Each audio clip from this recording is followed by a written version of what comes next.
So I know what it feels like to not want to wake up the next morning and to like go to sleep feeling like it would just be great if I didn't wake up.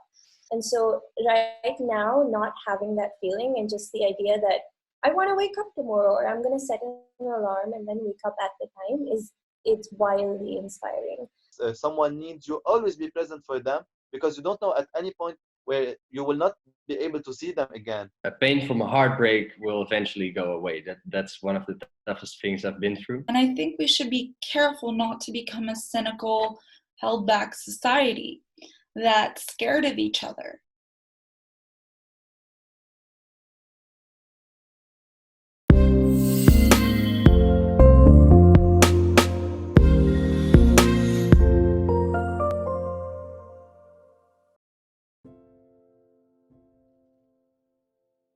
How do you spend your days in quarantine?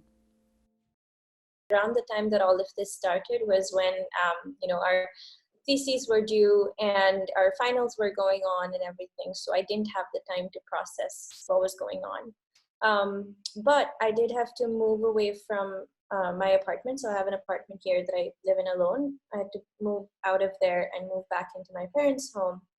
And for the last week that my finals have been over, I think it's slowly starting to sink in. Wasting time on social media, basically. There's nothing good coming out of that. And gaming, which is, in my point of view, also kind of a waste of time, but it just kills the time and it's fine. I won't be the first one to admit that I've not always spent my days as productively. Next to the extraordinary circumstances, I'm trying to keep on top of my study, although it's difficult to self-motivate. I still hang out with a limited amount of friends, given in the Netherlands, you're still allowed to see people, although at a limited capacity. During this pandemic, I am trying to try to adapt in a way to try to do the extra mile, to elaborate more my projects in order for myself to stay busy in a way that I will not feel like I am confined in a small room or in a small space. While college was still going on, I would just spend all day studying, much like any other day. But since that's ended, I've been reading a lot more dystopic fiction. I'm trying to tell myself that fiction is a little bit stranger than our reality right now. I don't know. I think it's a coping mechanism. I'm basically living with my boyfriend by now because, I'd rather be quarantined with him than without him. So that's not always easy. Some of my friends that I haven't seen in a while contacted me, or I've contacted them. Talked to some friends that I haven't talked to in many years, and yeah, that's just awesome. Sit more and talk with the people I live with, which is my family, because usually I used to always stay out of the house, thinking that I will always have time to talk with them and always have time to see them around because they're always here. And now I feel like it's the time to actually stop and start talking with them and discovering them more. I watch movies to pass the time and just general life stuff, and cook, and just what millennials call adulting. That's what I'm busy with. What does freedom mean to you? Well, like I don't feel any kind of freedom at the moment. I feel so locked up in my house. It's like, yeah, I just want to go out. There are some days that I just wake up and go somewhere or go on a trip or whatever. And I'm so locked up right now that I don't feel any kind of freedom right now. Knowing that my conception of freedom then and now remain the same. And I think for me that conception and idea has always been the freedom to be able to choose and love without interference from external circumstances. So even the freedom to have someone to love and then choose to love them. And then have the moral conviction and courage to go through that. I think that for me is freedom. I am realizing that the people I care about the most I am always staying in contact with them. And now it's like a way to set up our priorities. Like every night before I sleep, I try to talk on the phone with my friends, and we always try group calls or we try one-on-one. It's always like we're here to support each other and to try to always get news of what each other is doing. I'm a very social person, so I do miss social contact and gathering and hanging out with a large group of people at a student association, be that political, to do with my study, or outside that. So that I have missed. Luckily, I've always had the freedom to like have people to love and then choose to love them without that being a problem. But now it's a little bit constricted in the physical sense where I can't meet like most of the people that I want to, or I was supposed to be flying out back to San Francisco for graduation and meeting all my peers and classmates for one last time to say goodbye, but you know, that's not going to happen anymore. Yeah, you miss your family and that can be tough, but as I said before, at least I have my boyfriend and his family is amazing and have taken me really to heart. So I really do appreciate that. So I have come to value the normal freedoms, the things we take for granted more. But I have nothing to actually really be sad or unhappy about because life is good. It's no one's fault, you know, so there is no one to be mad at, and it's just everybody is in the same situation, and I try to be positive, but yeah, it's just I miss my old life, but it will be back. I don't doubt it. What inspires you? The people around me inspire me most by their quirkiness and who they are, and I definitely quote my mother to be one of those people.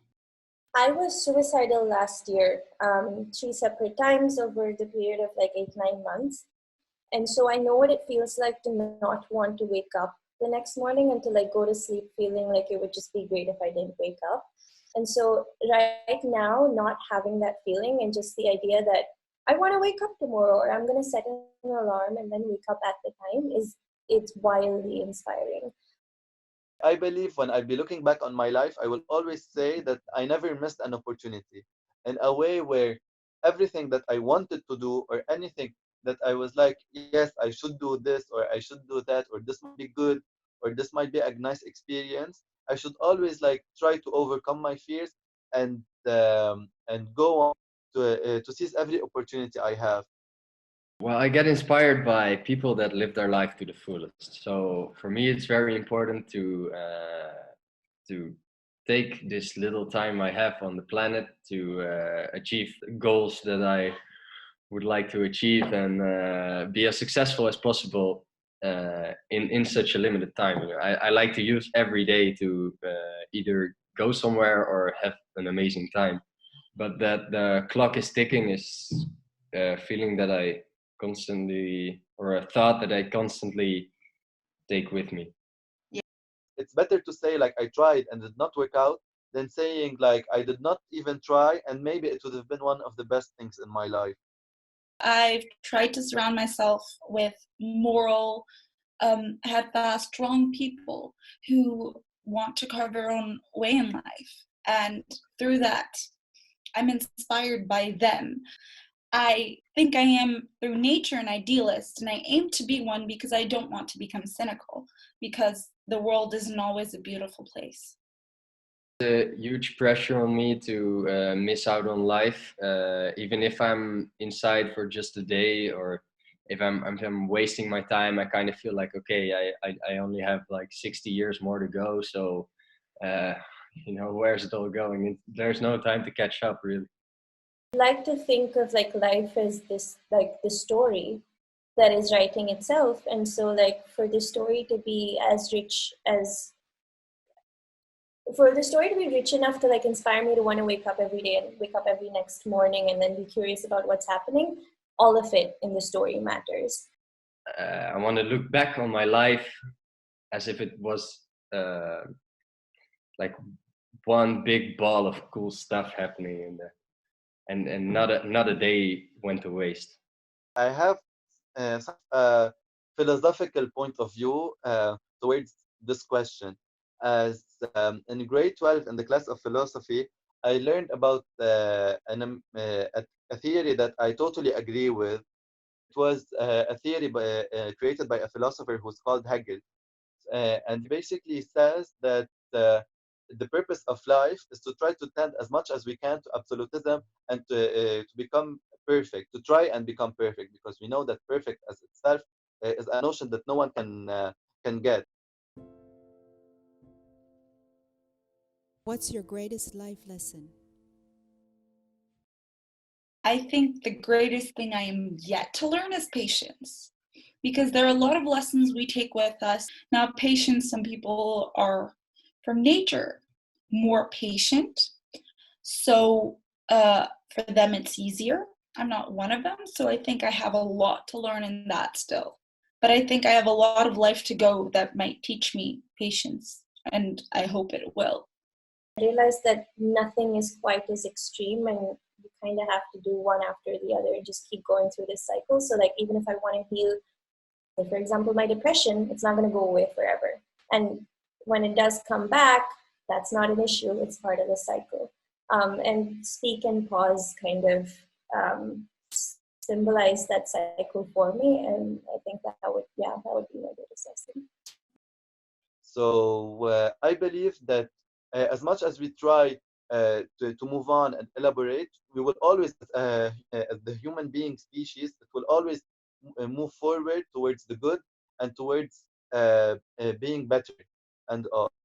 So that a pain from a heartbreak will eventually go away. That's one of the toughest things I've been through. That's getting your heart broken. And yeah, even for a guy that tries to be as positive as possible all the time like me, that can really fuck you up. I mean, that just hurts so much, but eventually in some weeks it will go over. So yeah, that's a nice thought to keep in mind the next time you have a heartbreak.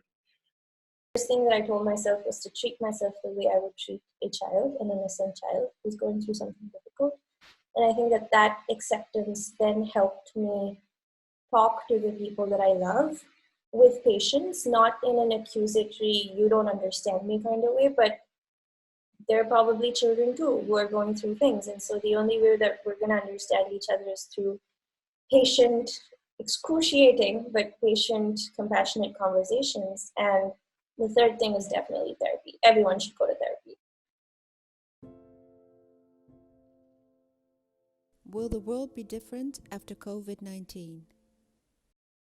Like basic social things like hugging and kissing everyone you see, or even shaking hands, maybe that will disappear. But the way people view the world, I'm not sure. Maybe people will get more conscious about the fact that we really need each other in an economy, and if some parts of it fall out, we all get hurt by it. Yeah, I think everybody just starts to be their normal selfish self again when this is all over. And definitely do. A lot of things are going to change, and in the media they're talking about our general ways of greeting each other, that handshakes will stay in the past and all of that. But I believe that we'll also be more precise and observing about our human interactions. We won't be as casual about it. We all enjoy this part of the human behavior of like kissing people, hugging people, seeing people and being close to them. But now we have realized that the concept of safe is not the same anymore. Like if we have a lot of money, or if we have security, or if we have high walls that surround our houses, like these before used to be the sign of safe. Like these were like the definition of safe. But now I feel like the ease with which we've gotten used to quarantines and stay-at-homes and that kind of lifestyle is a little bit scary. I see a lot of movement right now to help the elderly, to unify. And think that's really inspiring, because with a threat like this, we need to be a united world. That I'm actually a little apprehensive of going back out at the thought of like large crowds, or at the thought of like malls and movie theaters and just like lots of interaction. I'm sort of settling into like being under lockdown in a strange way. And I think that humans get used to anything really quickly. I know that empathy will help the world. Like people now in our days, they do not have any kind of empathy towards the other. They're not empathetic in a way that everyone does what's good for himself or for his own self. No one thinks of like the bigger question, of like the bigger view of how my actions have repercussions on others, and how I should be empathetic and feel what the others are feeling, and be present for them and help them. The best thing I can do is approach anything I do with exuberance and passion, and do it to the best of my ability. And that's what I can give the world, but what the world can also give to me. And I think that that is rewarded in life. It's not even what I can give to the world, it's how my existence here on this planet will impact it and how it will impact me. Speaking, I want to be someone that people can confide in and people can talk to about. People can talk to when they feel unloved otherwise.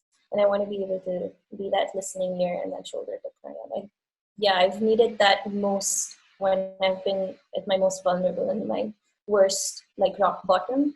And so that's who I want to be for people too. If I could give one thing to the world, it would probably be live my life to the fullest every day. So basically wake up early, go to bed late, do as much as possible, take as many trips as possible, being grateful of being here, being ready to do all kinds of cool stuff. And at the end of every day, you'll go to bed happy because you've just like done something cool. If you like this episode, make sure to smash that like button and subscribe to our channel. And there's this little bell, there's like a little bell, you can ring it and always stay updated on future videos. And if you want to know more about the Ineffables, just wait for a cookie, and it's a very delicious cookie. I'm Kevin Shmele. I live in Lebanon. I am a third-year psychology student. It's my last semester, and I'm planning to leave to France for my master's. I'm a dancer, a Latin dancer. I like to jog, cook, and watch series. And that's basically how I can sum up myself. I'm Eilif Fuchslen. I'm 20 years old, study at Erasmus University in Rotterdam. I study econometrics. I love traveling, art, I learn Chinese. I grew up in Turkey for 16 years, and I spent 2 years at school in the UK, last 2 years of high school. And I'm in the Netherlands. I'm half Dutch, half Turkish. My name is Piet Hein. I'm 20 years old. I study econometrics in Rotterdam, and my main hobby is going to raves.